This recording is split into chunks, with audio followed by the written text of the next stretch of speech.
One projection system loves the White Sox plan for next season, and that's with the club not making any meaningful additions yet. So there's a possibility that the 2026 season could be better than what's forecasted.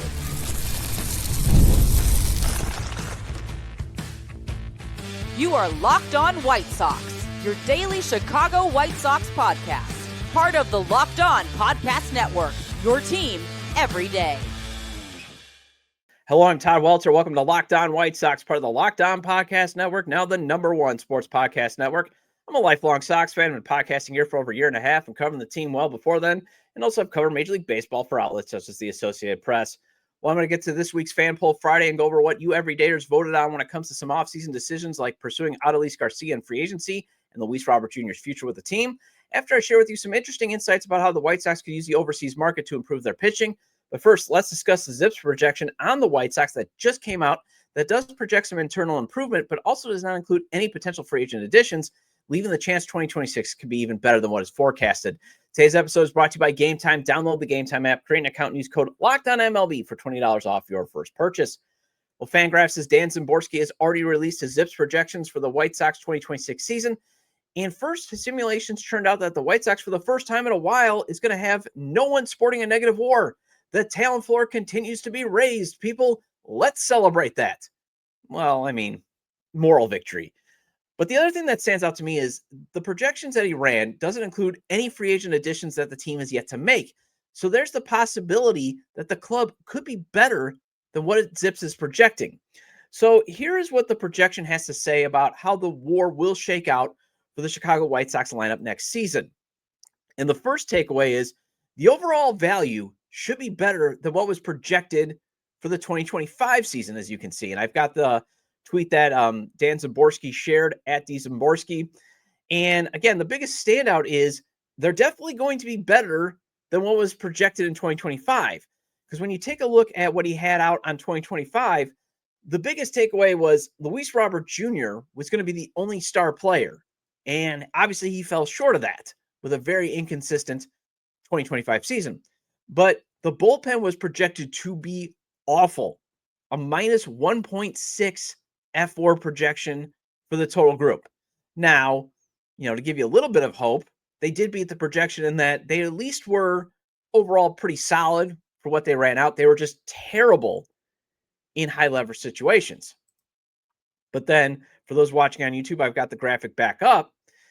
You're definitely seeing a huge jump for Shane Smith next season.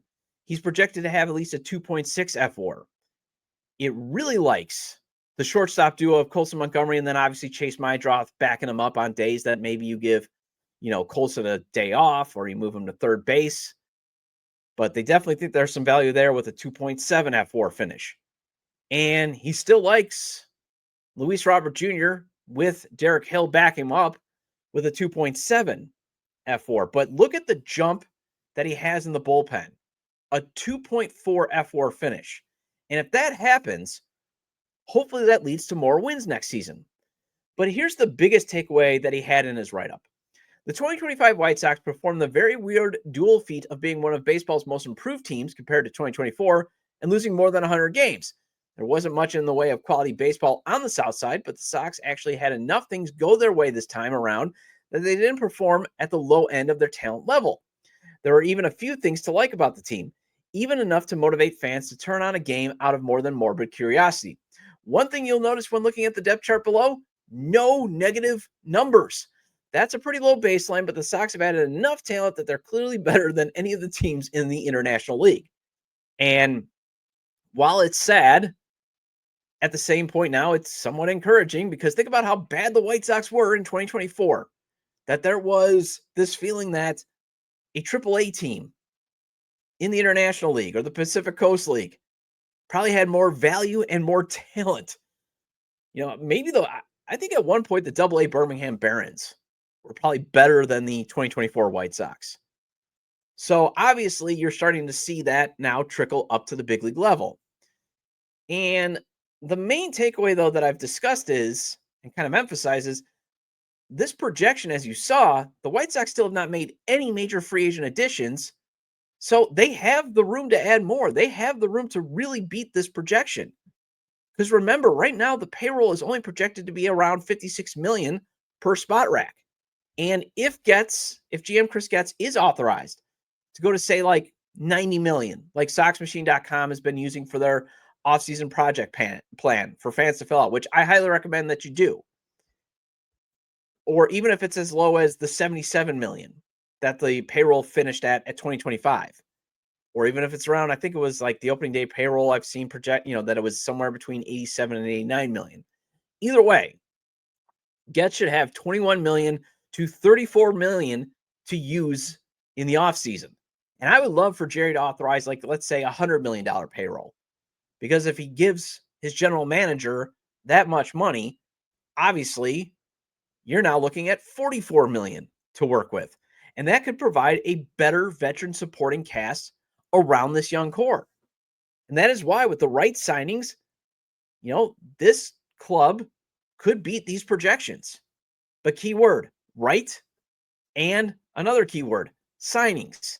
Because it would be organizational negligence to enter the season with, say, a $57 million payroll. I think it would be organizational negligence for the team to just be like, well, we're just going to do a couple more waiver wire pickups and some non-roster invites. I don't want internal improvement being the excuse to not make some upgrades to the rotation.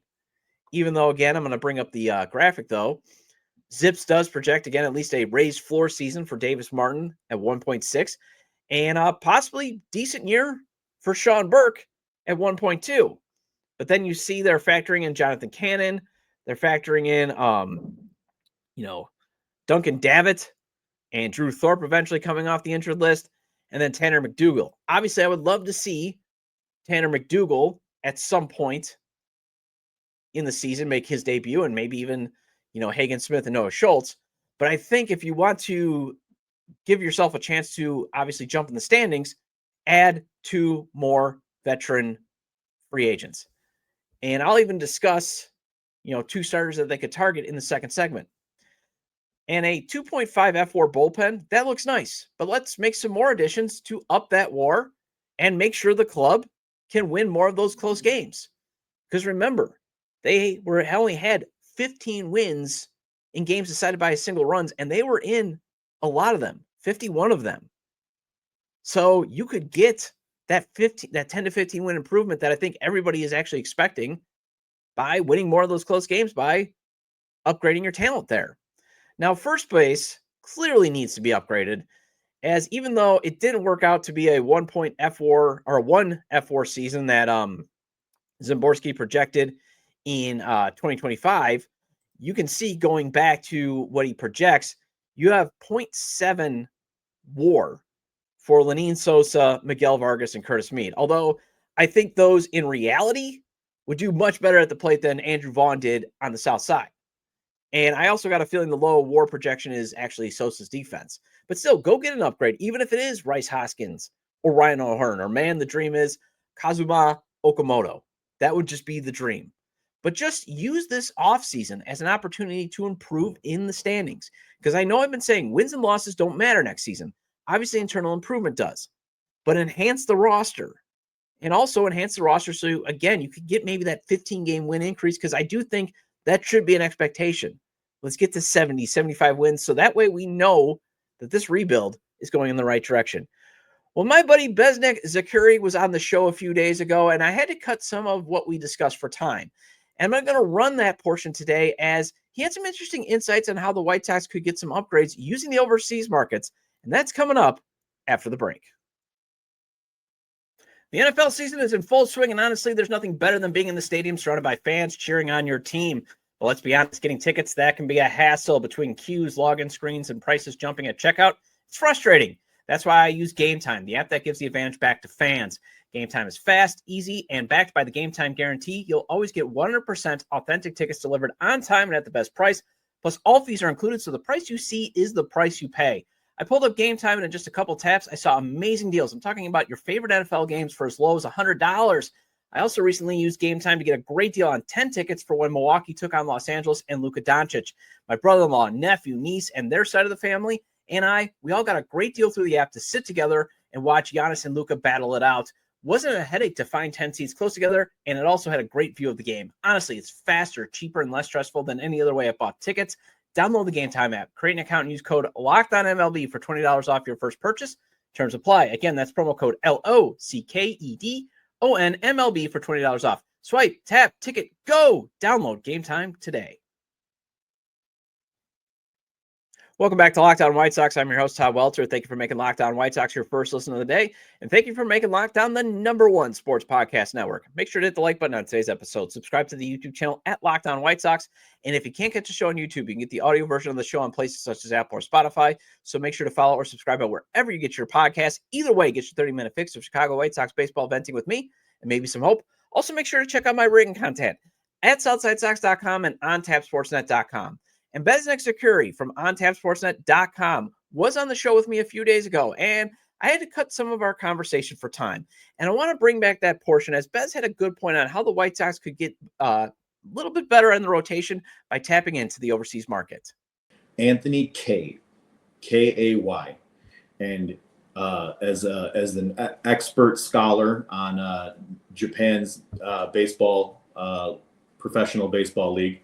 He's a guy who was a Mets prospect, much like Mike Vasil was, and bounced around the league, went over there, revamped his whole, you can find the article on OnTapSportsNet.com, and revamped his arsenal, got a huge ground ball rate. He's left-handed, doesn't throw super hard, sits like mid-90s, which nowadays isn't really that hard, but he's got a two-seamer, he's got a sinker, a work-in-progress curveball, a load of ground balls, and that seemed to be the recipe for success for a handful of White Sox pitchers, were guys that could not strike out many hitters. They had a few too many walks, but damn it if they didn't get a bunch of ground balls and get out of trouble. So that is a guy. I'll say they're going to sign him because I want him. And he was a bit of a workhorse there too, like 150 innings the last 2 years. So I don't have to worry about like last year where we were in like the end of June, beginning of July, and like all of our starting pitchers were already at career highs in innings pitched. So hopefully we get him because he can fill those innings. And, he's if they do get him, I'm not saying he's like a number 2 starter or anything like that. He's like at best a number 3, most likely a number 4 who can give you those respectable 150 innings throughout an entire season. Well, I mean, so my prediction is I think they're going to sign one of the, former guys that flamed out, went to Japan or Korea and came back, whether it's him or like Cody Ponce, because the other thing is they've got the recruiting tool of it's already worked for us. Eric Fetty worked for us. We got something out of Eric Fetty. The only thing is pitching 1 day a week, there could be some exhaustion towards the end. Because remember, Eric Fetty even admitted that he was gassed once he went to the Cardinals. I mean, because it's been a while when you have to pitch 2 days a week. But I do agree with you that whether it's Kay, whether it's Ponce, who is it? Weiss is the other guy I think is coming back over. Griffin. Yeah, those I think they should, one of the two, because they got to get 2 veteran starters in my opinion. It can't be just one. It's got to be 2 because I just don't trust Jonathan Cannon. I think Tanner McDougal, you want to build up his arm because you had him on an innings limit towards the end of the year. So I do think that if you want him to be a starter, which I think he should be on an innings limit. I mean, not an innings limit. His arm should be built up so he can take the starter's load of whoever you trade, because that's the other thing. Some of these guys you could flip. So you need at least 2. And I think that one of those guys is probably going to be it. And then, what wouldn't shock me? They try to take another run at a Mike Vasil or Shane Smith in the Rule 5. That would not surprise me at all in how they fill out the rotation. Although, again, I would love for them to spend a little bit of money on a bargain bin starter. A couple of things that I'll add. One, I think Cody Ponce probably goes to a like mid-level contender. I think, he proved well enough that somebody is going to, outbid the White Sox. But I could, still totally possible. You mentioned Mike Vasil. I'm usually if it's not broke, don't fix it kind of guy, but he had a lot of innings last year, and I would not mind one bit if they tried to throw him out there as their number 5 starter. Just a guy who try to give us 5 innings. Maybe he doesn't make it 5. Maybe he gives you 4 1/3, 4 2/3. Then it's like a glorified bullpen day anyways, which is kind of about what the workload was for him last year, like 110-ish innings. So there's that. And I would not have any issue whatsoever if they wanted to give Adrian Hauser another shot.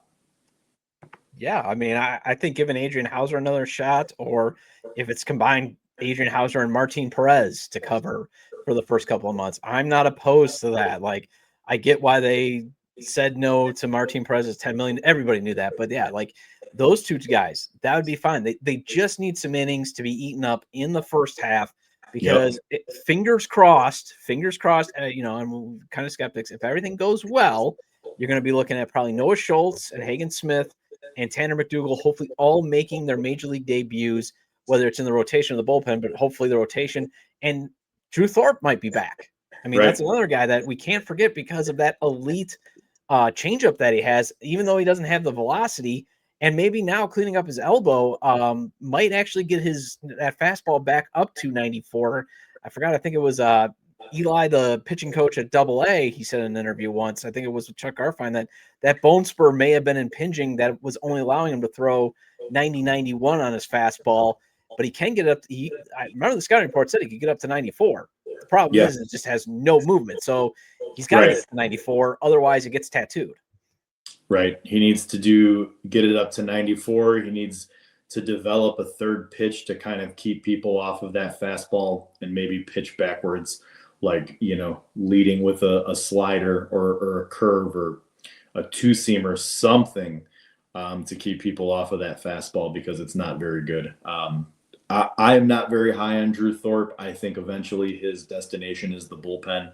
Very, very good changeup, but the rest of the repertoire there, if he doesn't develop something above average, then I think that's kind of where he ends up. And that might not be a bad thing because you need guys like that too. I agree with you too. I think we're going to see Hagen Smith and Noah Schultz this year. I didn't say they'd be good, but we'll see them this year. So yeah. I said fingers crossed. And you've got the other guy, Prelander Baroa, who was like the favorite to be the closer going into last year, had Tommy John. We'll probably see him mid-season too. So you got some arms coming back and some prospects coming up. The pitching development will be interesting. I just hope that they can find the way to scratch across the runs. It's Friday, so let's do a fan poll Friday going over what you think about the White Sox possibly pursuing Adolis Garcia and Luis Robert Jr.'s future, and that's coming up after the break. The NBA is back, and there's no better place to get on the action than FanDuel, the official sports betting partner of the NBA. Even if you missed the start of the game or want to ride the hot hand, FanDuel has live bets on everything from who will score next to fourth quarter comebacks. Plus, you can even combine your live bets into a same-game parlay for a shot at a bigger payout. And it keeps every game exciting, especially when your team's making that late push. And I'm always telling you about how fun it is to play FanDuel's traditional money lines, over, unders, and spreads. But if you want to win some big-time money, or at least double or triple your cash, play FanDuel's props, parlays, or futures. Think the Bulls can ride this good start to a non-expected 50-plus win season? Well, that's at plus 490 the last time I checked, so you could possibly turn as little as $10 into $49 if that does happen. But say you're more realistic and you think the Bulls will do what they normally do, and that is have over 40 wins and make the play-in game. Well, you can combine that into a parlay to increase the potential of a better payout if that does happen. Right now, FanDuel is giving new customers $300 in bonus bets when your first $5 bet wins. So head to FanDuel.com to sign up and play your game with FanDuel, the official sports betting partner of the NBA. Welcome back to Locked On White Sox. I'm your host, Todd Welter. Shout out to all the everydayers. I appreciate your loyalty. Please hit the like button on today's episode. And just to let you know, for you everydayers, Locked On will be rolling out shortly the Everydayer Club that I will hope that you're going to subscribe to. More details will be coming out shortly, but be on the lookout for the Everydayer Club. Also hope that you had a great Thanksgiving. I saw some people in the comments on yesterday's YouTube page for the episode that, hey, I did something on Thanksgiving. Hey, like I said, I'm here 5 days a week. I made sure to record a show. So if you're driving, that you had some White Sox content to listen to. So I hope that the turkey was good, or if you prefer ham or some, prime rib, I hope it was good. Mine, I went down to my sister's in Illinois. So I was in Illinois, had some delicious turkey. They also did a ham. I made my scalloped potatoes for my wife. I did learn how to make scalloped potatoes at one point because I know how much she loves it. So, those are the little things that I do to make sure my wife knows she's loved and that. So, had a really good Thanksgiving there. Well, the Luis Robert Jr. voting on his future that the club, with his future on the club, makes me feel vindicated in a way, at least to the Robert Jr. truthers that said I was dunking on him, because I ran a poll on the YouTube page asking, what do you think about Luis Robert Jr.'s future? And an overwhelming majority of you thought pretty much online what I think. And a lot of you everydayers really want Adolis Garcia over Christopher Morel, because I asked you on that on the YouTube channel page. And again, I'm going over this week's fan polls that I ran on the YouTube channel page there. And I asked you, which non-tender player would you like to see the White Sox sign? And 81% of you said Adolis, over 19% going with Christopher Morel. Although I probably should have added the White Sox could use both option, because honestly, I still think that's what the White Sox should do. They should add both of them. There's nothing wrong with kicking the tires on a 26-year-old Christopher Morel. I mean, if he doesn't work out, like I said, you just DFA him during the season, or you just non-tender him at the end of the season. It's a perfect kicking of the tires. But I definitely agree with you in let's get Adolis Garcia. The defense is still there. The power, obviously, though it's declining, but there's still a chance for power. And again, they need a short-term option in right field, because going back to the first segment, and I'll show the graphic again, ZiPS has a 0.8 F4 projection out of what I believe Zaborski was trying to say Brooks Baldwin and Brandon Montgomery, because I'm not sure who the heck Balder Matre is. No idea what that guy is. Never heard of him. But I think, if you could get an upgrade in right field, even short term, and even if he's going to be a little bit more than, say, what they could have gotten for Mike Tauchman, there's at least the possibility for a guy who will be playing more than Mike Tauchman, because Mike Tauchman's legs were starting to go. That's a big reason why Mike Tauchman got non-tendered. I bet you if Mike Tauchman produced the same production he did in 93 games over, let's say, 135 games, Mike Tauchman would be on this roster next season. He would be still the bridge option. But he only played 93 games, and while, yes, the White Sox, the payroll decisions, they could absorb his $3.4 million. Standard logic could still apply in the case of Mike Tauchman, and that $3.4 million for him in a payroll that, like I've talked about in the first segment, that might be as much as $90 million. Well, you could probably want to use that $3.4 million for a guy that's probably going to play more than 93 games.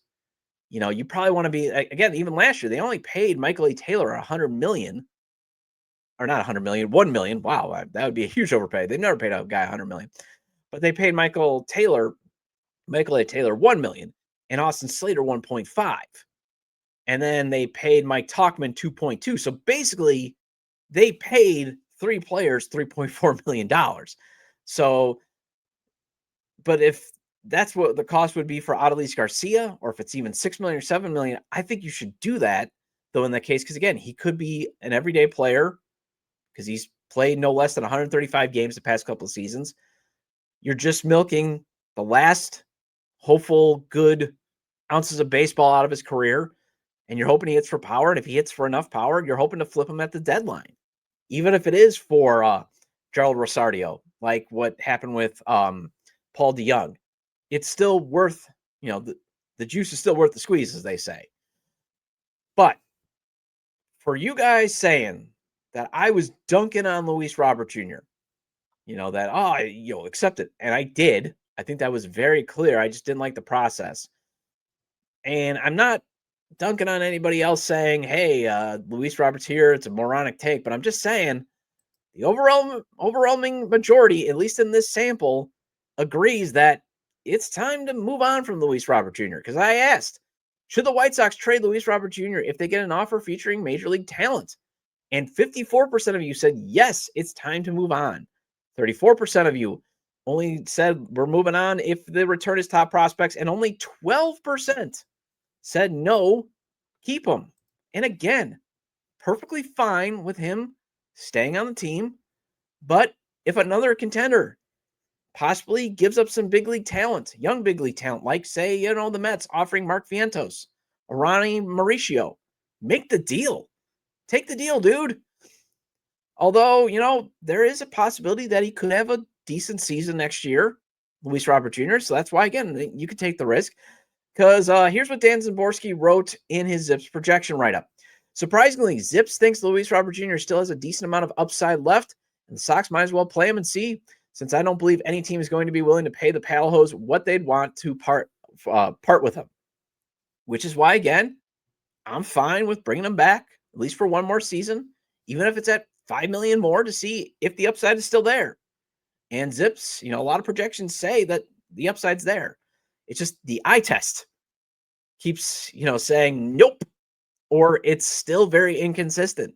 It's not the 2023 value. And that's just always been my issue, is this general manager is chasing a white whale trade package for something that has been long gone.